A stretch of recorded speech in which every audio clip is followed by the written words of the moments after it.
I'm also a dad. I'm like a new dad. That's pretty cool. Thank you. Not everybody? Okay, cool. No, she's 13. I just decided to be part of her life. Kidding. She's 3 months old, and I love her so much. It's very hard. I don't know why I didn't know that, but I was kind of like, I got this, and it's ruined my life. So hard. It's so hard that I'm like now kind of impressed. Like it's given me a lot of respect for teen moms. Like specifically the cast of MTV's Teen Moms. Like I used to be like, look at these little rednecks. And now I'm like, Brittany passed senior math, cheerleaded, and raised Tegan? Okay, you go off, girl. You do this. Vape. You earned it. You can vape all you want, babe. Yeah. My wife is the breadwinner, and I don't love that. Don't love that at all. I've come to accept it, but I also don't love it. It's okay now, though, because like we're both contributing. My wife was also the breadwinner when she was pregnant, and that really made me feel like a loser. If you want to feel like a loser, have your pregnant wife support the family. Help your pregnant wife off the couch so she can go take care of everybody. Hey, get out there, fatty, come on. Daddy needs Whole Foods. Yeah.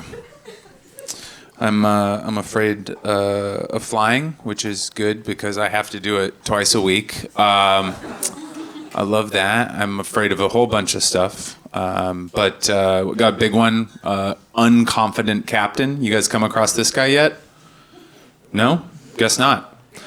Because every captain's like, all right, folks, I'm going to go up and take this plane, and then I'm going to bring you home, and it's going to be all good, you know? I had a captain last week that was like, hi, hey, everybody, we're going to try to get you to Minneapolis. I was like, try? You're not sure about this? He said, we're going to try to make up. We took off late. He goes, we're going to try to make up for lost time. I was like, what are you going to call your daughter? And couple people, too dark for you, sir. I forgot this show brought out New York's very minute Mormon community. They've all come out, and any kind of familial damage is not accepted or funny. This couple right here, they're grabbing their Book of Mormons, clenching them. When will Joseph Smith come down and smite this man? It's okay. I'm sober. That's something I am. I'm sober. But I'm such a nervous flyer. I get to take Klonopin when I fly. Which is good. It helps, but I have started commuting via airplane. Like if I need to go to New Jersey, I drive to JFK, I fly to Boston, back to Newark.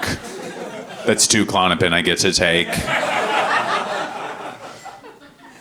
No, I'm kidding. I don't do anything. I don't do any drugs. I think drugs are bad now. I do. I don't like drugs. I think they're bad. Here's why I think drugs are bad. They make you feel great.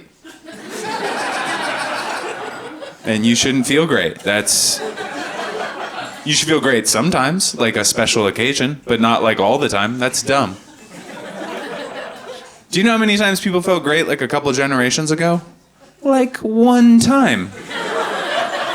They'd hide in a barrel on a steamship, and then they'd pop their head up and see the Statue of Liberty, and they'd be like, I feel great. And that was the only time. They went and worked in a mill until they died. And as they were dying, they said, but remember the one time we felt great. That was good.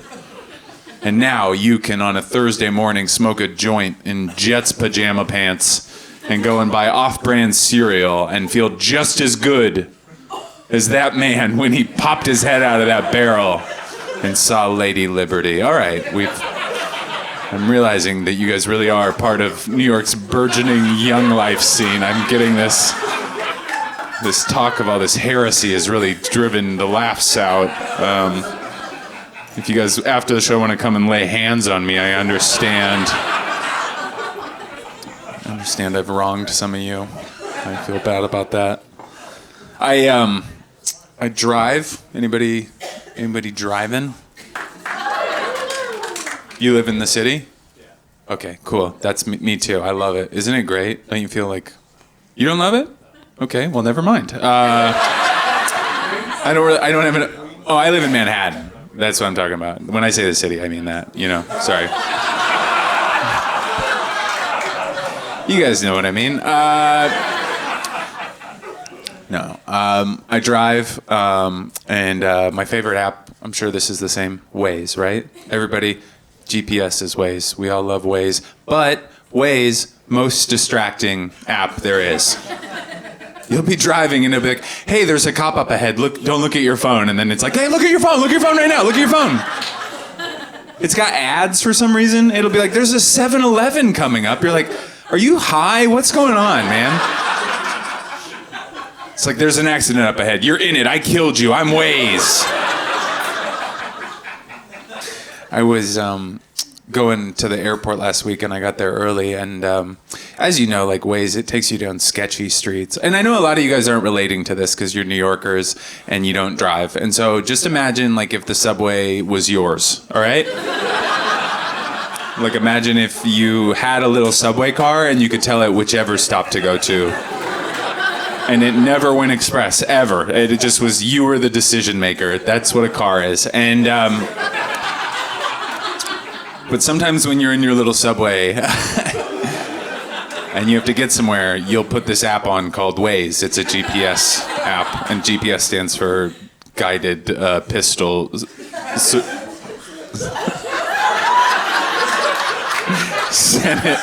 Senate seat. And no, but like Waze will it'll get you there, but it takes you down sketchy streets. If you've used the app, it starts zigging and zagging. It just tick, tick, tick, tick, tick, all the way through the city. And sometimes they get pretty sketchy. Like one time I was going to the airport, I got there early, but on my way I joined a gang, and I also gave a speech at a quinceañera. So that was nice, because now I'm a Tio, so I like that. I love being a Tio. Just so you know, like, you guys are the only thing keeping me alive. This side of the room has completely given up on me. They're just thinking about, they're thinking about a Frisbee game that's gonna happen. It's gonna be so wholesome. Everybody's gonna drink non-caffeinated Mr. Pibb, and that's good. I love New York. I'm not from here. I'm not from New York. I love it. I love everything about it. I will say it's the most arrogant city I've ever lived in. I've never met people that are so arrogant as New Yorkers. Even things that are like inanimate are arrogant here. I walked by a store the other day and it said this in the window. It said, unheard of prices. You think you got prices I haven't heard of, sir? What am I going to go in there and you're going to be like, oh, how much are these? Flog 99.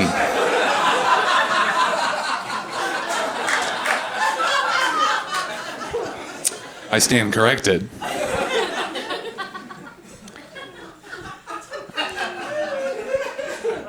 It's hard. So I'm like this new dad, and both me and my wife are just comics, and we kind of are figuring it out on the go, and kind of neurotic, kind of anxious. And my wife has just started throwing out these like little like parenting ultimatums that she's making, but they're like so insanely in the future. They're just like hypotheticals, you know? Like the other day she comes into the living room and she goes, okay, when our daughter is 16 years old, if she comes downstairs wearing something kind of like risque, I don't want you to say anything to her. Okay? You talk to me, I'll talk to her, we'll figure it out. And I was like, babe, that is crazy that you think we're gonna be together in 16 years? Gross.